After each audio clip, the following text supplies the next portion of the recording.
got a sick editing software. He's gonna be able to do a lot more. No vests.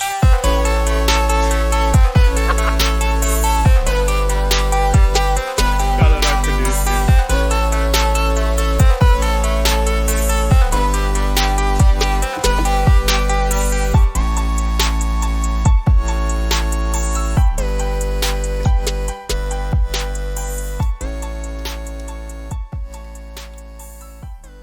All right, welcome to episode 2 of No Vest Podcast.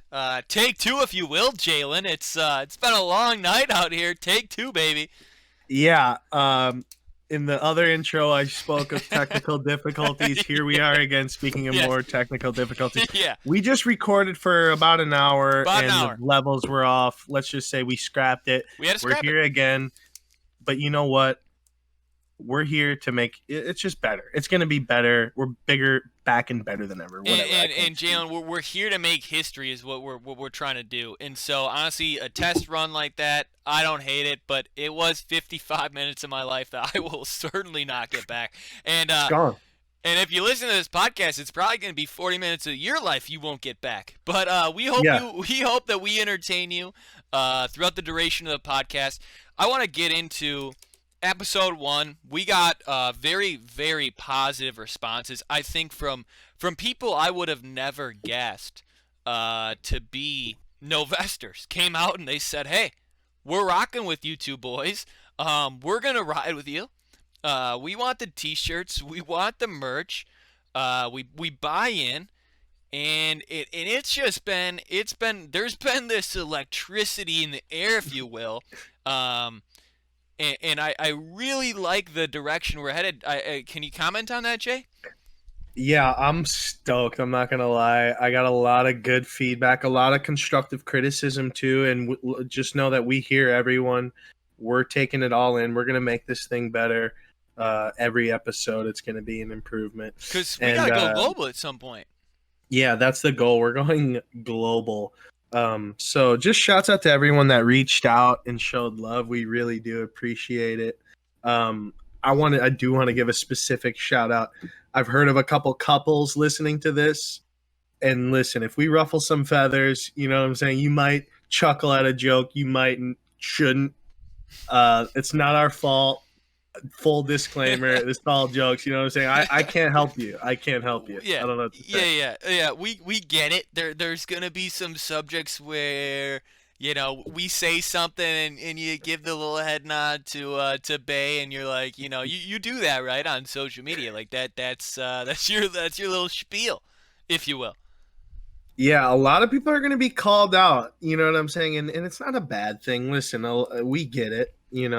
We've all made mistakes on social media. We've all done the questionable posts. Absolutely. What we're getting at here is just awareness. We're just bringing it all to light. We're just trying to have some fun. I think that, this no vest movement, if you will, part of it, the main part of it is making social media fun again. And I think that there's so much in that we can build off of people taking themselves too seriously, people doing it for the clout, for the likes, for the status. All this garbage is garbage. Yeah.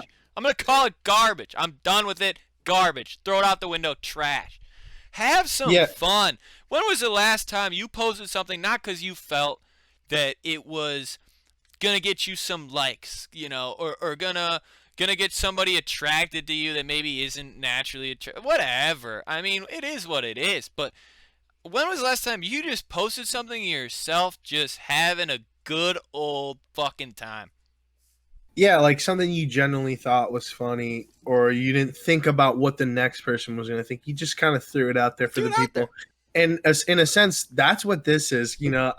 In the back of my mind, it's like, oh, people are going to talk shit. People this, that, and that. It's like, me and you, we're just going to get on this camera here. We're just going to talk shit. We got these golden mics. Yeah. You know what I'm saying? Yeah. And we're just going to let it rip. We're just going to let it rip. And baby. and that's just like what we wish everyone else would do, because I've seen way too much faking, phony, just like phony. it's bad out there. It's just bad. so much and fake. especially this time of year, man. But we'll get into that later. But you Jalen, were telling me a little bit. Go ahead. I'm before sorry. I get into what you were going to bring up, I think that's been that way for a long time. I mean, we've known each other since, I believe you went to Washington Elementary School in the 3rd grade. We met each other, and it was almost like we have a lot of mutual friends. Our grade friends are the same, a lot of them. Yeah. And I think real recognizes real, and I've always said that. And I think to get on a podcast and just, I think we're doing more preaching than we are podcasting. Honest to God, I think we're doing some preaching out here because I've had enough of the fake, and I think that some girls that or people that aren't fake have taken a back seat, if you will. I think both of us kind of have in a way where we don't post on social media a ton. And personally, I don't, because I'm just like, I don't want to do it for the look, for the likes, for this and for that. And I have 300 followers, say, give or take a little bit on Instagram. And I would say I really only want to share majority of the stuff that I'm out doing. Maybe 45 people. Maybe 45, 55 people. The other, 250 or give or take whatever, are just people that are there. They don't play an essential role in my life. And I think we're starting off this podcast pretty deep. I mean, we're diving in here, Jay. We are. Yeah. Something I want to throw on top of that, and I think that's the difference between guys like you and I, and what I'm ashamed to say is the majority of people on social media, is the difference in how those extraneous followers, the difference in the effect that those people have on you. Like you just said, they have literally no effect. None. There's 250 people that you say, like, oh yeah, they follow me on Instagram. I know them. They follow me. Right, but there's some people that, like, if they, like, you know what I'm saying? It's such a big deal to them that 400, 500, or 1,000 people follow them, and they feel like they need to share. It becomes an oversharing thing, and it just becomes too much. It gives them this false confidence. Not false confidence. No, that's a great topic. That's a great topic. I will call it false confidence. Jack Mihalik, will go on record right now. Cameras are rolling. We're being recorded right now. I will go ahead and say a lot of it is it's a false sense of security. So when you wear your bike helmet, Jalen, and you go out and you get hit, and they say Jalen Fisher got hit by a car while he's biking, and he was wearing his helmet. But he went into traffic because he was wearing his helmet. He felt like he was secure. He shouldn't have felt that secure. He should have just, stayed in the bike lane, what have you. Yeah. I think that there are so many girls that they get 1,000, 1,500, 2,000 followers, and they start putting in their head that they are better than some people, that they talk down to some people. Again. And no, let me finish. Hold on.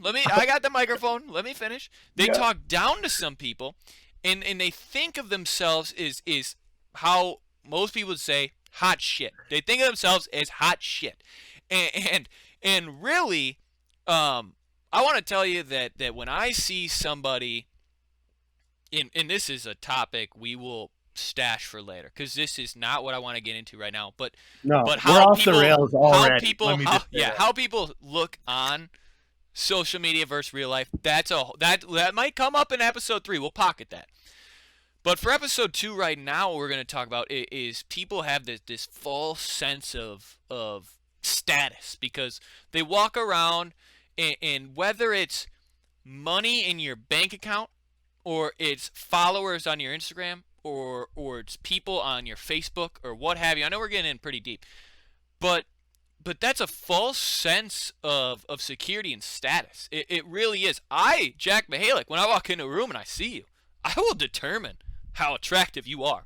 Trust me, I will do so. I don't think confident or anything. Yeah. You can tell real personality. I will be the judge of your personality, your confidence, your attractiveness, all that. And I think it's the same way, vice versa. But I will say that, you know, you walk around on your high horse, and part of the reason why we started No Vest, Jalen, is because we see these people walking around doing it for the clout, doing it for the likes, doing it for the status, and we text each other. We said, enough's enough. Let's get on a podcast and make fun of these people and make social media fun again. That's a hashtag. We're gonna throw it up in our post. We're gonna make social media fun again. Yeah, we're definitely gonna have to start blasting that. It's because it's become this place where everything is just a front, and like you said, like you step into a room and you get that sense. You get that vibe from people. You can pick it up in real life. Yeah. But online and on these social medias, it's all curated. It's all you show me what you want to show me in a sense. And that's cool and all. I like it on a personal level, but when you start broadcasting what you want to be, you know, in a sense, when you have control instead of me being in the room and getting that feel from you, you actually showing what kind of person you are through action rather than like what you post, that's when shit gets real.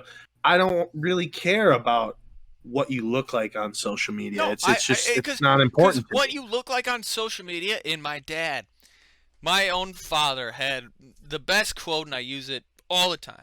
All the time.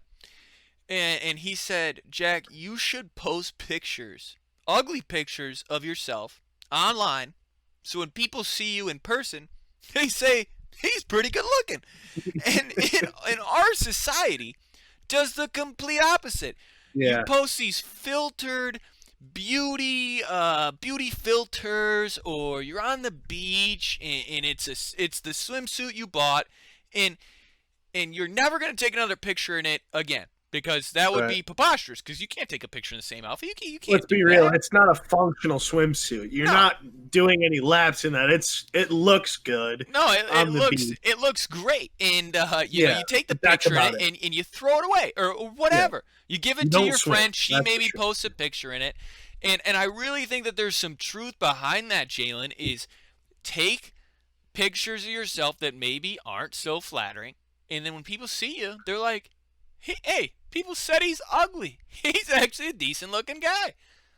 Yeah, and like going back to last week, I mentioned how we're in that kind of fringe age where we're not quite these young kids that only grew up with social media, but we have grown up with it in a sense. But to us, that makes sense. Yeah, you know, kind of play your weaker hand early, just to, you know, so you don't have the high expectations, and then it's underselling and over the expectations. You know, you're over exceeding expectations, if you will. Because I no longer care, and I would truly say this, I no longer care, and I think that this has something to do with maturity. I think I've hit that. I think at 24 I finally hit. I think I finally blossomed into a. I don't, but carry on. I don't think anyone else does. I truly don't. But I don't think you have, but carry on. I have not. But I think I don't care what a girl looks like online. I think too many times you see so many people care look at, let me show you this picture of her. Like look at how hot she is. And it's this picture of, if you will, nothingness, because it's not real. You know, it's filtered in a way, or the light and in the swimsuit, in the beach, in the sand, in the ocean waves, or whatever your little picture is, the one that I would bring up if I'm showing someone that, you know, we all have, everyone on their page has that photo. The one. But I would say it shouldn't matter to people, because, and I think we put too much pressure on that. But Jalen, I want to segue, because I think we're going off the rails a little bit completely. Here, we're going absolutely off the rails, but we had a great intro, and I want to bring up a story, because this is what No Vest is all about. You have something, it's like an iPod shuffle. You know, we're listening to rap music, we bring in country, no one cares. We switch it up, just never ending. You don't know what's coming next.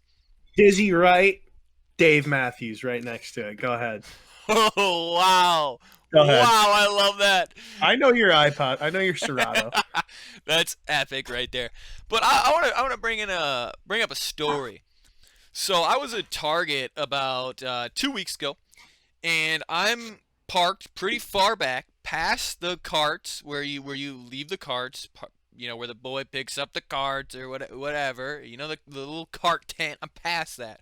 Parked pretty far back, and I'm on a one-way, so the arrow is facing that way, but I'm parked pretty close to like where you'd get out. So throw the puppy in reverse. I'm about to shortcut it, and there's a car that's ready to like turn in.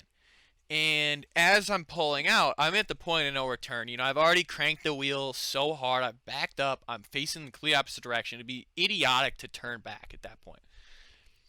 And this guy wants to come down the one way, the right way. I want to go the wrong way. Sorry, buddy. Throw it in reverse. I don't care. Your time is not a matter of me. And he gives me the bird. And I thought to myself that I received the middle finger more than I think anybody. I mean, truly anybody. I get thrown the bird. Sometimes I will run a red light, and I'll look to my left, I'll look to my right, I'll get two birds on each side, and then the intersection I get another bird. I mean, I get the bird from every single angle. People throw the bird at me all the time, and I had to look myself in the mirror and say, why do I receive so many middle fingers? Why me?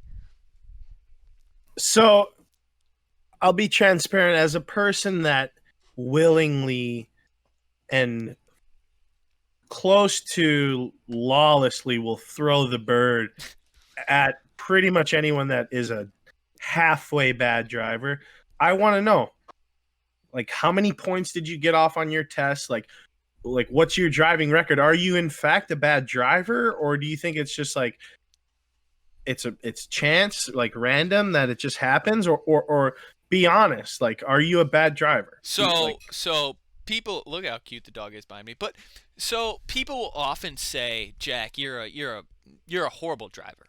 And I say, no, I'm not a horrible driver. You get in the car with my mom, it's borderline dangerous. It should not be legal. We should strip over of her license. It's bad. Hate to call you out, Mom, but it's bad. We got to talk about it. Anyway, moving forward, I'm talking about you. How are you? Okay. I'm not the best driver, but I choose to not be a great driver. I choose to go fast. I choose to cut corners. I choose to go the wrong way on a one-way if it saves me 35 seconds. I like to get from point A to point B as fast as possible in the most direct manner possible. So I guess I think, like I said, as a person who throws the bird out a lot, you are the prime target of someone that I'm throwing the bird to. So I think this is obvious. You're a bad driver. You're an inconsiderate driver, and people love to throw the bird at. Well, hold on. Now let me start guessing. You probably drive, I don't know exactly what you drive, but it's probably not something like big. You probably don't have a very large car. People aren't like nervous, like, oh, this guy might ram me off the road. Am I correct? So, no, I drive a Nissan Rogue, a 2010 Nissan Rogue. And what I'll say to that, Jalen, is people don't flip off people that have better cars than them. I personally don't do it. So if you're driving an Audi, a Lexus, a Camaro, a Porsche, if you will, I'm not the guy who's going to give you the bird. It would be inappropriate of me in my Nissan Rogue to give you the middle finger. It would be really weird, and I don't know if people do that. Do you do that? No, it's kind of like, there are laws on this, like the 4-way stop sign. People have the right of way depending on who was there first. Yeah, if they have the more expensive car, they have the right of way. So whatever I was upset about, if I notice that their car is pretty nice, I have to pocket that bird, because Yeah, that is one rule that I will follow is the expense of the car. So Absolutely. So one of the things because I had to run the analytics on it, I had to come up with why am I, because I got flipped off twice, and I think it was a 3-month span, which doesn't sound like a lot, but if you think about it, that would be, eight birds a year. That's a lot of middle fingers in one given year, and so I had to sit down, I had to think about why Jack, like, why are you getting so many middle fingers? And one of the things I came up with was, you're not going to flip off. You're not going to flip off grandma. You're not going to flip off grandpa. And honestly, even if I pull up and I see a lady who's, 50 years old and she looks like a nice gent, I'm not going to flip her off. I'm not out here. I'm not savage. I don't want to just ruin her day, ruin her week. And I think, Jalen, I've gotten so many middle fingers that I've come. There's 3 ways you can handle a middle finger, right? If you messed up and you got the bird, you can hit the wave. You can hit the my bad. I Right. was such a shitty driver there that you gave me the middle finger. I still want to go walk your dog. I feel bad for what just transpired, and Yeah. I feel it's my bad. Then you have the like that didn't warrant a middle finger. Like that was, it didn't really warrant it. And then maybe you get into like you gotta tail the person. You gotta pull up next to him and be like, stare him A down, bird off. like you want this beef? Like, are you really gonna step out of the car? Like, who are you? Let me do some investigative work. You tail him a little bit, pull up next to him at the stop sign. Like, are you really about to smoke, or did you just throw a middle finger in my face for no reason?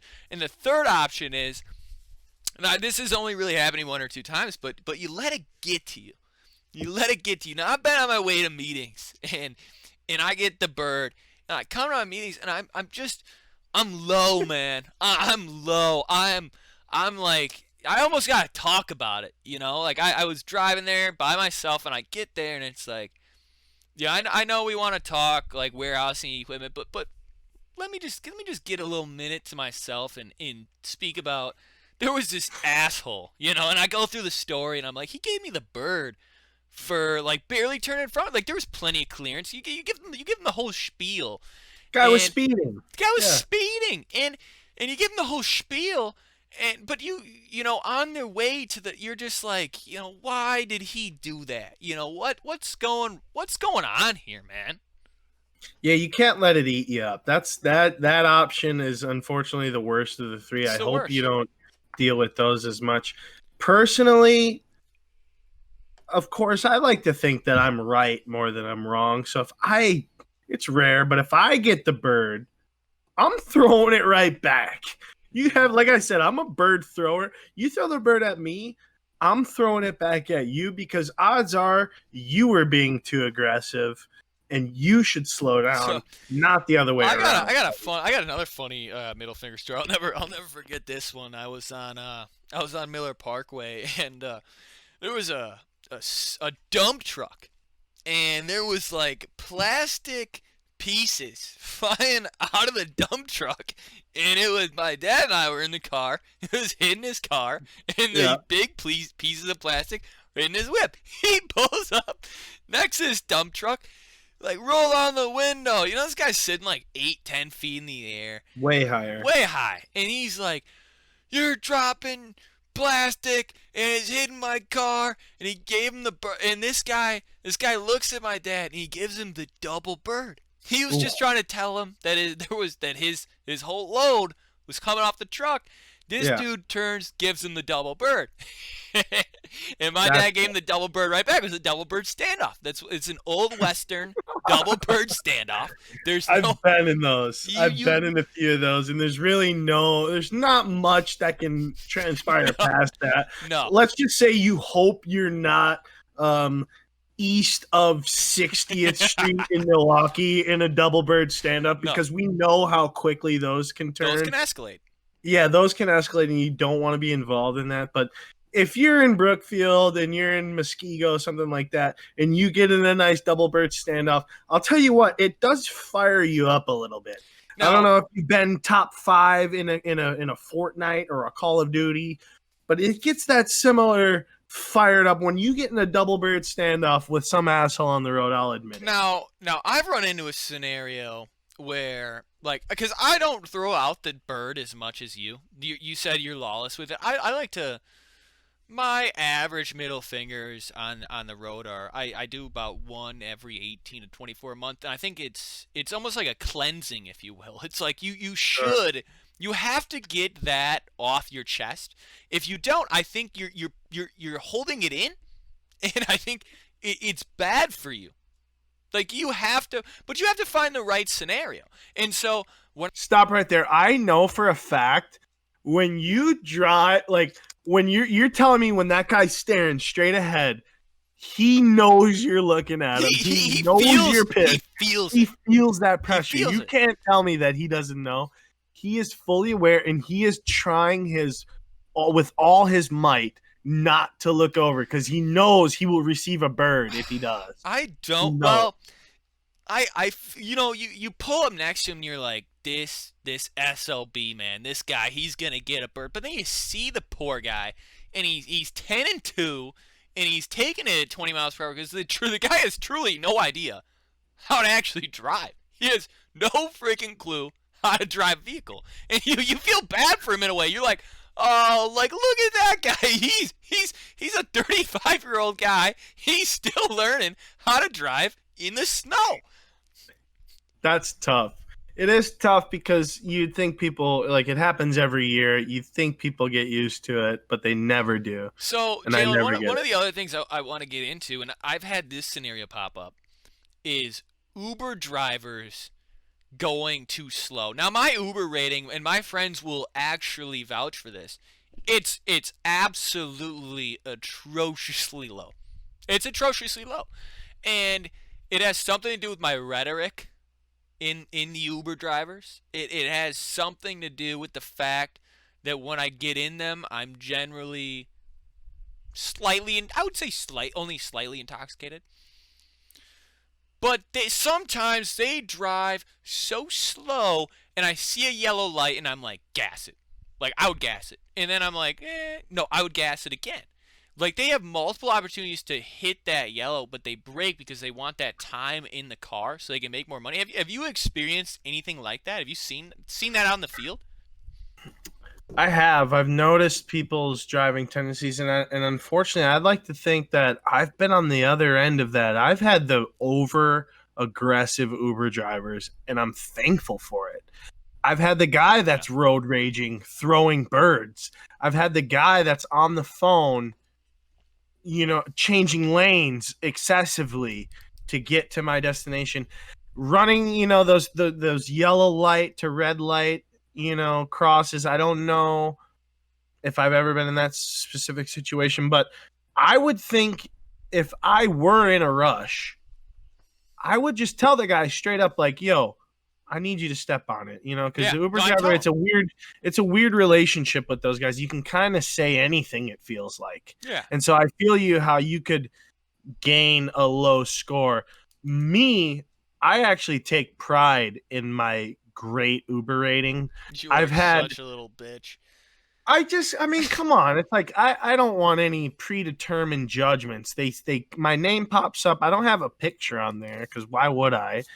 It's like I got the pic, just like the avatar and like a good star rating. Like that's all I want. But like you got like what I don't even want to guess. But like he's just like, oh god, this is gonna be a hell of a ride. No, I had I don't know. I'll probably slow down. I got so low that people were denying my rides, and I was having to wait a long time. Yeah. And it got to the point where it was like, how do I boost my rating? Like, I had to hit that in the Google engine, how to boost your Uber rating. Like, I was so low that, like, people didn't want to... And I don't know. There was no... I know what the no-vesters are thinking. Did you try to fight your Uber driver? Jack, did you do it? And the answer is no, I did not. I was just slightly obnoxious every time I got in the vehicle. Now, there was no big blowout. There's no big... There's no Jameis Winston here. No throw-ups? No throw-ups. No. That's key. I've heard some nightmare stories about some throw-ups in the Ubers or Lyfts. I know my sister actually had a good one. She said that, she got tagged with the $250 Uber charge, and she had no FTP. idea. She ordered one for like her old roommate, who's blasted, and she threw up in the Uber, and she saw the charge the next day. That's The tough. friend never said anything about it, and she reached out to Uber like, you mischarged me, and they're like, no, girl, your girlfriend yacked in the scuba. It's Yeah. tough. It's a tough scene out here, man. It's a tough scene. Yeah.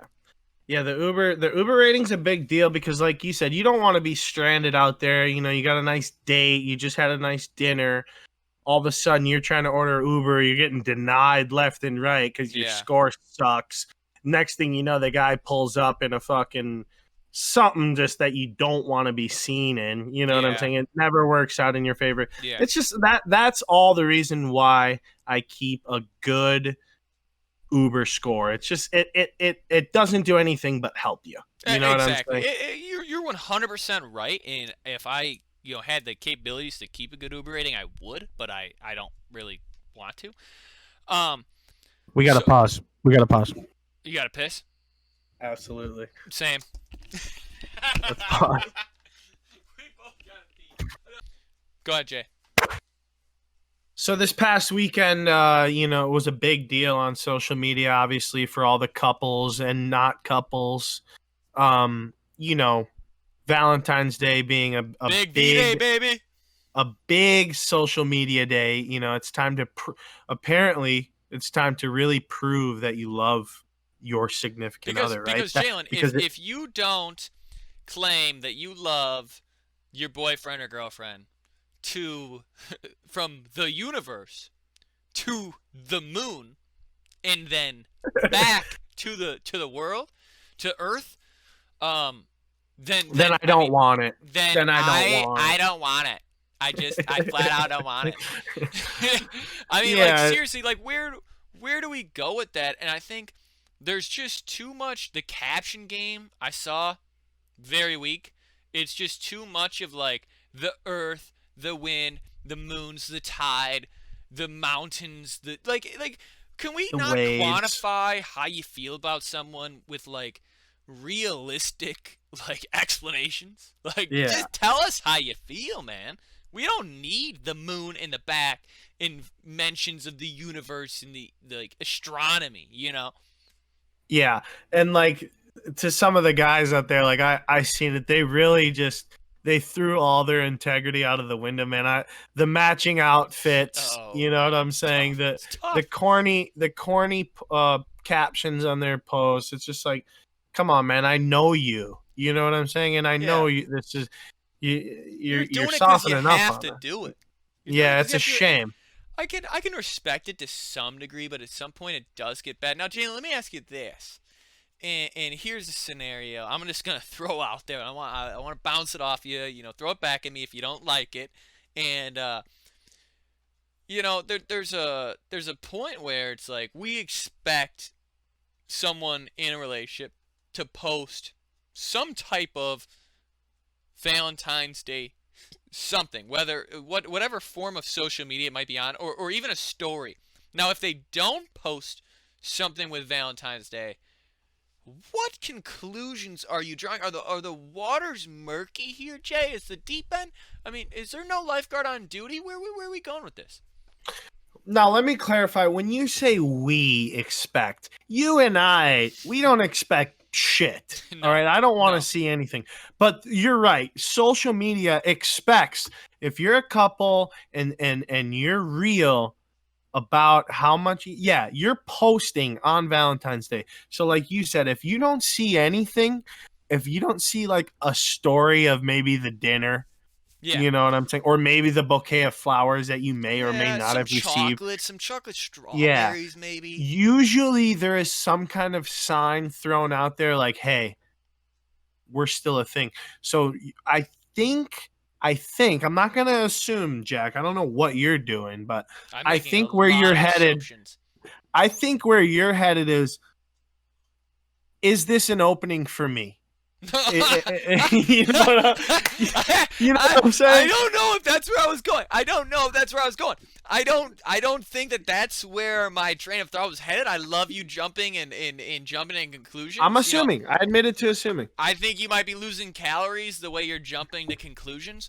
But here's the deal, Jay. I think you and I both know that if you don't see anything out there, the waters are probably pretty murky.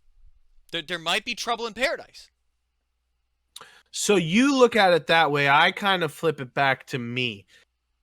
Is that something that if I see the excessive pictures, if I see them maybe force their boyfriend into, like some kind of corny date that they didn't want to go to, like if you see that kind of content, that's where I think the true murky waters are. I think the red flags lie in the one that are a little bit too active on social media during the highlight. So you're saying if they went overboard, then that's where the waters get murky.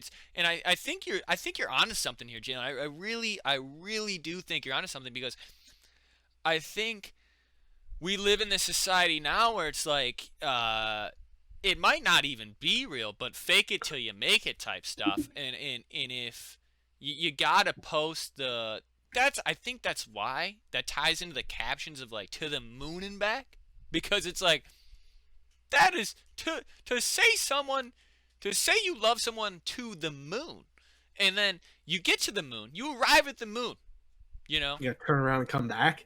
You're Neil Armstrong. You get to the moon, you step foot on the moon, you plant that American flag. You're telling me you're coming all the way back from the moon to Earth. You cannot make that travel.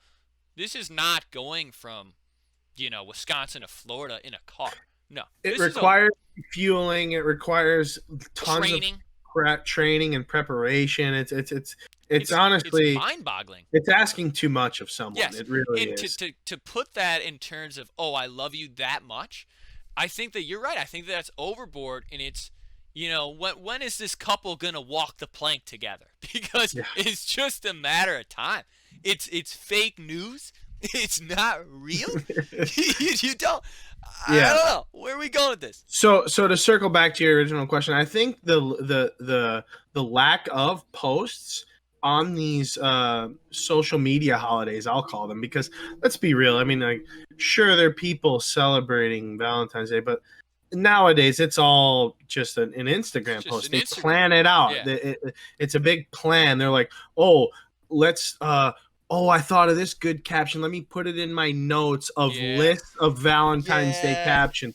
They started this 6 months ago. They picked out their fucking outfit. They picked out the rest. It's just like, it's all become this like big plan. Like, we're going to just, it's like people are planning to post their experiences. It's never, no one's actually experiencing. They're just planning to post it. It's brutal to sit in the bleachers and watch this transpire, and I think you'll agree with me. It's brutal to sit in the bleachers and watch it transpire, Jay.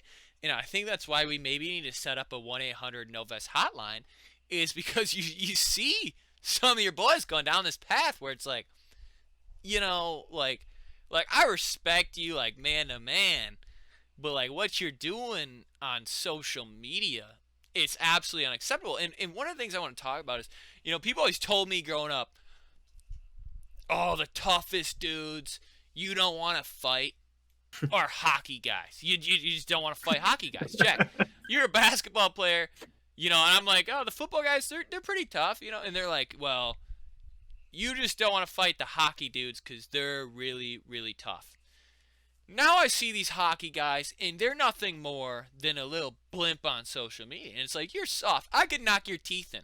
You guys hockey's gone soft. It's gone soft, man. No. It really has. Hockey's gone soft. Instagram has ruined hockey.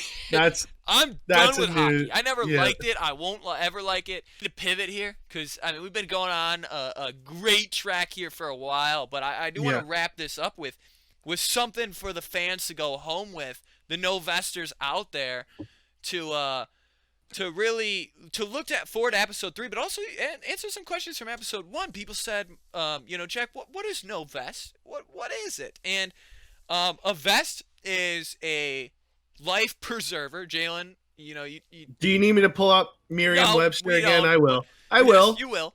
And No a problem. life vest, at the end of the day, no vest means you got to be the captain of your own ship. If someone's drowning out there and you see the red flags, don't let them on they're gonna sink your ship. Be the captain of your own ship. Make the determination, the analysis. Do it the right way. Do it the no vest way. And please, Jalen, touch on this a little bit. I think we're doing, like I said before, I think we're doing more preaching than anything. I think this is educational. I think this is preaching. Yeah. So just to be clear, people ask, what is a vest, right? In our terms, we're talking about life vests, life jackets, if you will, on boats in that scenario. It's a hypothetical, but by definition, it's a life preserver in the form of a buoyant vest. So when we say no vests, what we're saying is we are not extending an unnecessary source of life preservation. Sorry, I misspoke. But it's knowing whether or not someone is worthy of preserving life, and that sounds extreme, but it can be applied broadly. So essentially, you need to determine, like Jack said, you're the captain of your own boat. You need to determine whether or not you only have so many vests on the boat. There's enough for how many people are on the boat. Are you letting extra people on? Are they weighing down your boat? If the boat, God forbid, the boat sinks, it cannot capsize. Is this person going to be able to swim? Are you going to have to then, who are you responsible for? Like, that person's got a vest. That person brought their own vest because they're independent and they're strong. You don't have to worry about them. But when you start finding these people that they just need all these handicaps, and they immediately come onto the boat and they say, "Oh, do you have an extra vest?" No. There's no extra vest here. There's absolutely no extra vest here. Jalen, I think you did a phenomenal job of summarizing it there. So I don't even think I'm gonna, elaborate on that any further. I want to say this to all my no vesters out there: keep the comments coming, keep the DMs coming, keep the recommendations coming, keep the criticism, keep the positivity. Jay Fish and I can speak for both of us. I'm having both of us. We've been having an absolute phenomenal time. This is just episode 2. We're just getting started here, people. So buckle up. It's going to be a long road. It's going to be a fun road. We're glad to have you. Keep all hands and feet inside the ride because it might get rocky out there. But, Jay, anything you want to say before we sign off? No, just follow us at Novest pretty much anywhere. If you have any questions, at novestpod@gmail.com if you're on the email tip, but you can pretty much find us anywhere. We're on the socials. We're pretty active, so we're looking at DMs. We appreciate the constructive criticism. Keep it coming, man. We want to take this thing to the moon, and it takes a village. We're going global, baby. We're going global. All right, thank you to all my Novesters for tuning in. Episode 2. Thank you. Much love.